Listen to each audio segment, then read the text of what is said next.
नमस्कार, स्वागत आहे आपल्या नवीन रेसिपी मध्ये। तर आज आपण पाहणार आहोत बटाटा आणि साबुदाणाची चकली उपवासाची कशी बनवायची। त्यासाठी येथे मी 2 किलो बटाटे घेतलेले आहेत स्वच्छ धुवून।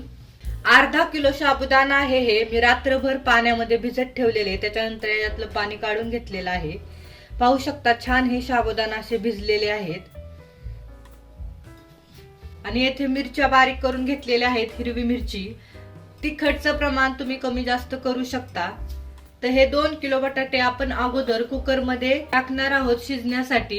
गॅसच्या मीडियम फ्लेम वरती आपण हे बटाटे शिजून घेणार आहोत 2 शिट्ट्या होईपर्यंत।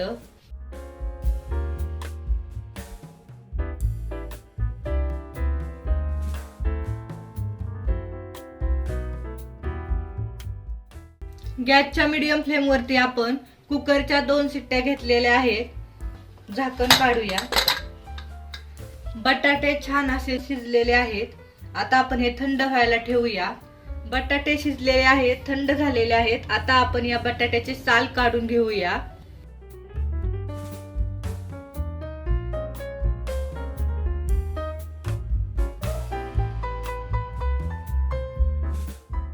सर्व बटाट्याची साल काढलेली आहे। आता आपण हे बटाटे खिसणीच्या साहाय्याने खिसून घेणार आहोत। येथे मी मोठी परात घेतलेली आहे, याच्यामध्ये आपण सर्व बटाटा खिसून घेणार आहोत।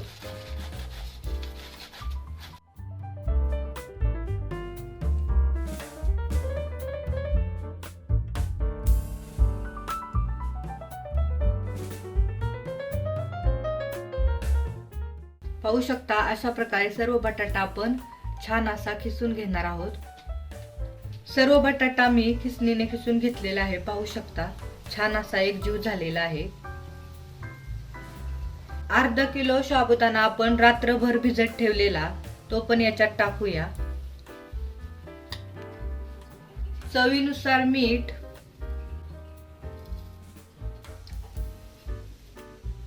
हिरव्या मिरच्या बारीक केलेल्या,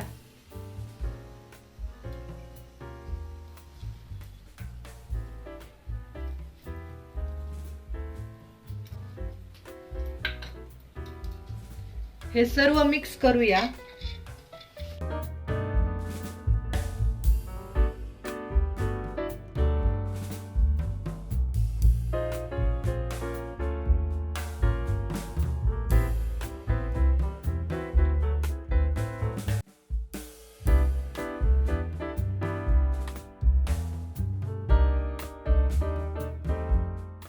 पाहू शकता हे छान असं मिक्स करून घेतलंय, छान असं मळून घेतलंय।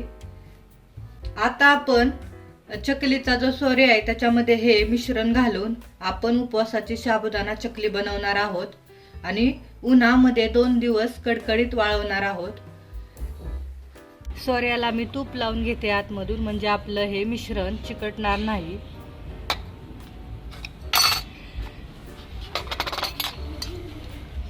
चकलीची प्लेट लावते। तुपाचा हात घ्यायचा आणि हे मिश्रण या साच्यामध्ये टाकायचं, म्हणजे आपल्या हाताला पण चिकटणार नाही। पाहू शकता अशा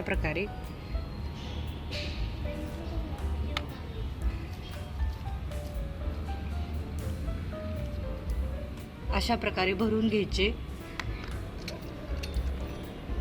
नंतर हा साचा बंद करून घ्यायचा।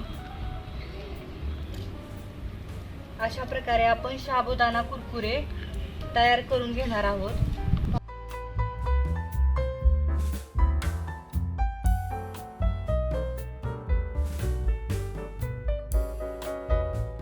असे पटापट पडतात आणि हे वाळायला पण खूप सोपे आहेत, पटकन वाळायला पण वाळतात आणि खायला पण खूप छान होतात, कुरकुरीत लागतात।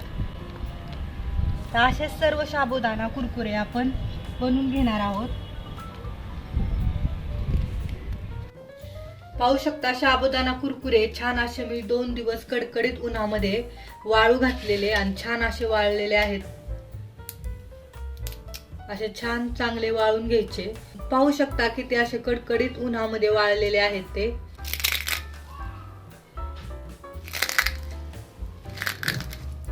आता आपण हे तळणार आहोत। गॅस ऑन केलेला आहे, कढई ठेवलेली आहे, कढईमध्ये तेल ओतलेलं आहे, तेल छान गरम झालेलं आहे। आता आपण उपवासाचे साबुदाणा कुरकुरे तळून घेणार आहोत.